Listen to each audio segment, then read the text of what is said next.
بسم اللہ الرحمن الرحیم۔ السلام علیکم ورحمۃ اللہ وبرکاتہ۔ عزیر وائس میں آپ کا خیر مقدم ہے۔ ایک بادشاہ تھا، اس میں ایک عادت بہت بری تھی، اسے بیٹیوں سے بہت نفرت تھی۔ اللہ کی قدرت کہ اس کے یہاں پہلے بیٹا پیدا ہوا، اسے بیٹا بہت عزیز تھا، بہت پیار سے اس کی پرورش ہو رہی تھی۔ چند سال بعد ملکہ پھر سے امید سے ہو گئی۔ ولادت کے دن قریب تھے، لیکن بادشاہ سلامت کو کسی دوسری بادشاہت کی دعوت میں ملک سے باہر جانا پڑا۔ جانے سے پہلے بادشاہ نے ملکہ کو حکم دیا کہ میں کہیں باہر جا رہا ہوں، اگر میرے آنے سے پہلے ولادت ہوئی، لڑکا ہوا تو ٹھیک ہے، لیکن اگر لڑکی پیدا ہوئی تو اسے ہلاک کر دینا۔ بادشاہ چلا گیا۔ چند ہفتے بعد اس کے یہاں لڑکی کی ولادت ہوئی۔ ملکہ رونے لگی، اے اللہ، اب میں کیا کروں؟ ولادت کے وقت ایک دائی موجود تھی جو ملکہ کی حالت زار دیکھ رہی تھی۔ اللہ نے اس کے دل میں رحم پیدا کیا۔ اس نے ملکہ سے کہا، اے ملکہ، آپ دل چھوٹا مت کیجیے، میں یہاں سے سب کے سامنے بچی کو ہلاک کرنے کے بہانے سے لے جاؤں گی، پھر میں یہاں سے اسے اپنے گھر لے جا کر پالوں گی۔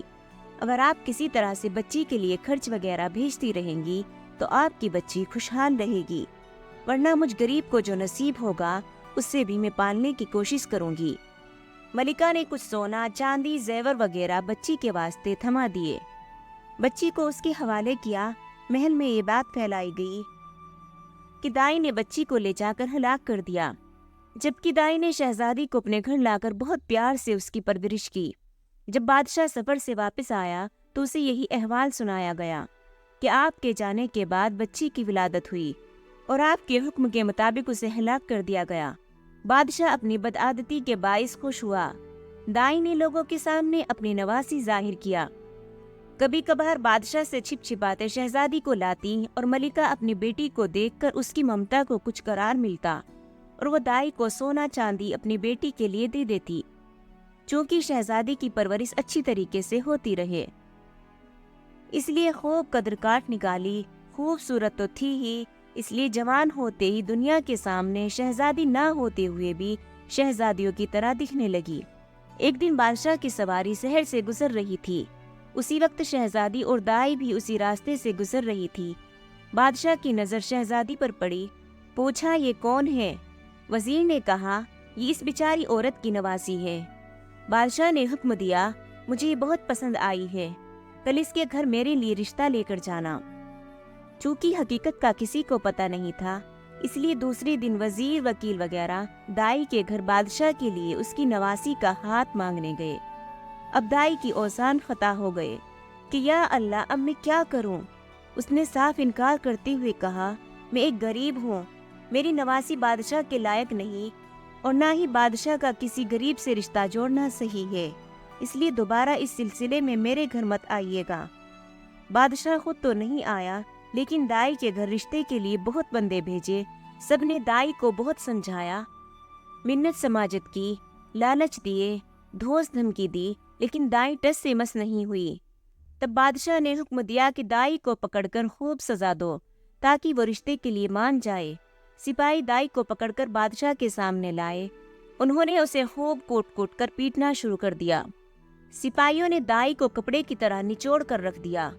بیچاری پہلے سے تو 2 ہڈیوں پر تھی، اتنا مارا برداشت نہ کر سکی اور بادشاہ کے سامنے چیخ پڑی، بادشاہ سلامت، یہ کوئی اور نہیں بلکہ آپ کی بیٹی ہے، میں نے اسے ہلاک کرنے سے بچا کر اپنے گھر میں پرورش کی ہے۔ اب بادشاہ کو احساس ہوا وہ کیا غلطی کرنے جا رہا تھا۔ خدا نے اسے گناہ عظیم سے بچایا اور وہ زیادہ غصے میں آ گیا۔ اپنی بیٹے یعنی شہزادے کو بلا کر حکم دیا کہ اپنی بہن کو جنگل میں لے جا کر قتل کر دے اور اس کی آنکھیں نکال کر اور گردن کا خون لا کر مجھے دکھا دے تاکہ مجھے یقین ہو جائے۔ شہزادہ پریشان ہوا کہ وہ کیسے اپنے ہاتھوں سے اپنی بہن کو قتل کرے، اس کی آنکھیں نکالے اور اس کی گردن کا خون لا کر باپ کو دکھا دے۔ اسے کسی صورت میں گوارا نہ تھا، اگرچہ اسے اپنی بہن کے متعلق اب معلوم ہوا، لیکن اسے پتا تھا کہ بادشاہ ہر صورت میں اپنی بیٹی کو ہلاک کرنا چاہتا ہے۔ اگر اس نے اسے قتل نہیں کیا تو بادشاہ دونوں کو ہلاک کر دے گا۔ مجبور ہو کر اپنی بہن کو ساتھ لے کر جنگل کی طرف چل پڑا۔